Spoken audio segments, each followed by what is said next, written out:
Hi, welcome to this first video in the revision series for the 9th year diploma. We're going to give you a general idea about the exam and how to revise for it. Okay, let's start by talking about the different parts of the exam. Sure, here is a sample. The exam lasts for just 1 hour, which is quite sufficient to deal with it with much ease.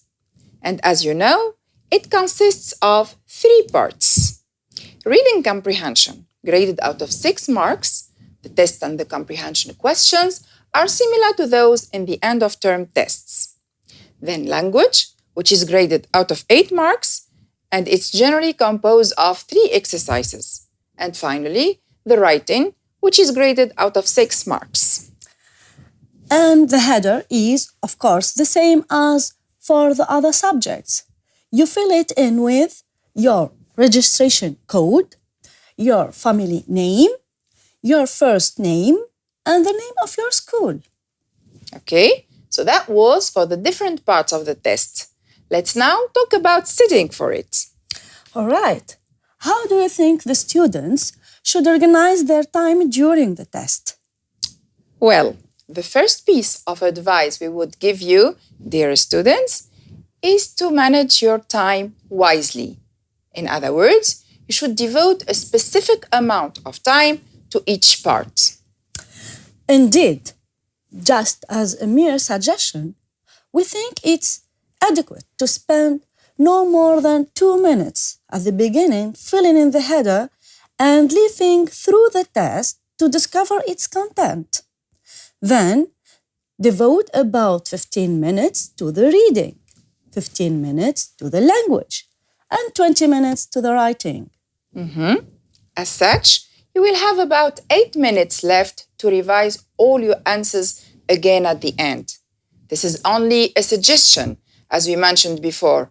All that we're saying here is that you must manage your time well and devote enough time to each part of the exam. And by all means, use all the time you have and never leave any questions unanswered. Definitely. You must try to deal with all the questions, even if you think you don't know the answer.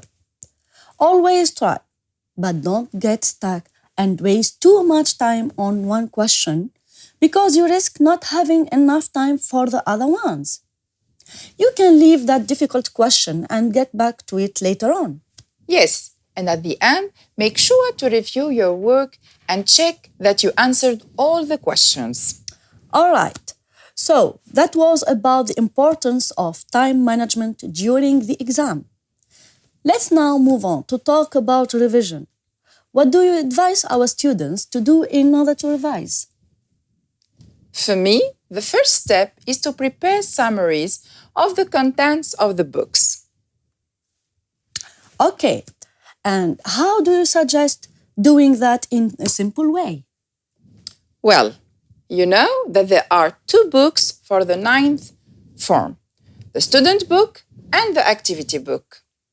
In the student book, there are 6 modules dealing with different themes, which are family life, education, health and environment, services, entertainment, and civility.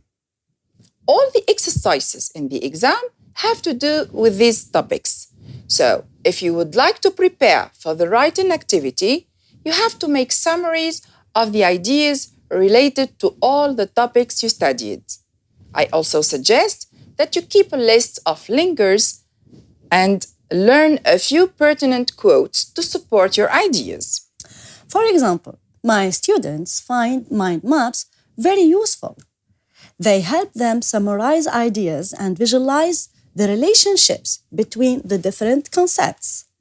Here are a few samples of mind maps related to different modules. You can also use Venn diagrams or simply graphic organizers and tables. Great! My students also find these strategies very helpful. Now, something else. If you have a look at the page just after the title page of each module, you will see a roadmap, like the example shown on the screen. These roadmaps are very useful for you to have an idea about the grammar and vocabulary dealt with in each module.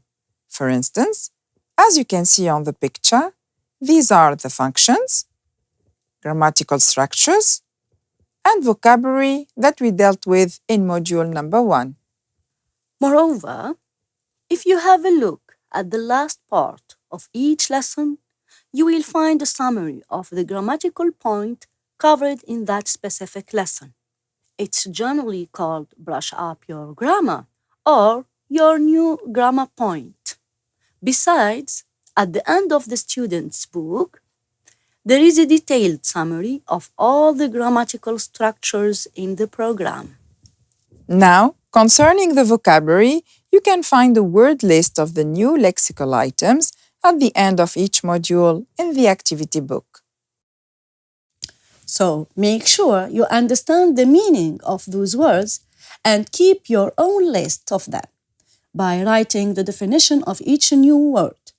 And why not drawing or pasting a picture illustrating it? By the way, there are many online dictionaries that can assist you in doing this task.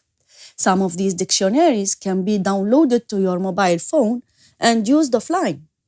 And of course, you shouldn't forget to write your own examples using the new word, because the best way to memorize a word is by using it in your writing and speech. Right. We also advise you to have a notebook in which you keep record of all the vocabulary and grammar summaries you make. And if you prefer, you can type them. Or if possible, use a note-taking app on your smartphone. There are plenty of these available for free download. But before downloading anything to your phone or computer, please make sure that it's safe and that you can trust its provider. Don't forget to get your parents' permission first. Yeah, sure. You can also ask for the help of your ICT teacher to check for any security or privacy issues. Right. And since we're talking about the effective use of phones during the revision period, then I suggest you record yourself while explaining the grammatical rules, if possible, of course. As such, you can listen to the explanation as many times as you wish. This helps you to memorize the rules more easily. And it goes without saying that you must practice a lot. Indeed, and don't forget to revise the notes on your copybook. too. The explanations provided by your teacher will definitely simplify the task of revision. Another good revision strategy is to do the midterm and or end-of-term tests you set for again and check the correction. Moreover, you'd better retake the self-evaluation at the end of each module in the activity book. This will help you further practice the new vocabulary and grammatical points. By the way, if you don't want to use your books because you wrote the answers on them in class and there is no way to delete these, you can download the student and activity books from the CNTE website. In addition, you can download the past national exams and their correction from the following website. Moreover, there are many online websites with interactive language exercises. They can help you practice grammar, vocabulary, as well as different skills like listening, reading, and writing. We made a list of a few of these. You can find it with the other links below the video. Okay, if we recapitulate then, the students need to make summaries of the grammatical points and the new vocabulary in the modules. They also have to summarize the key ideas of the lessons in the mind maps and learn relevant quotes and linkers to use in their writing. Yes, and devote some time to practice on a regular basis. Just bear in mind that English is not a difficult subject and that being up to date and making some efforts during the revision period, you are able to get excellent marks. Absolutely. Well, this brings us to the end of this first video in the revision series. In the coming ones, we will give you detailed tips on how to deal with the different parts of the exam. Stay tuned!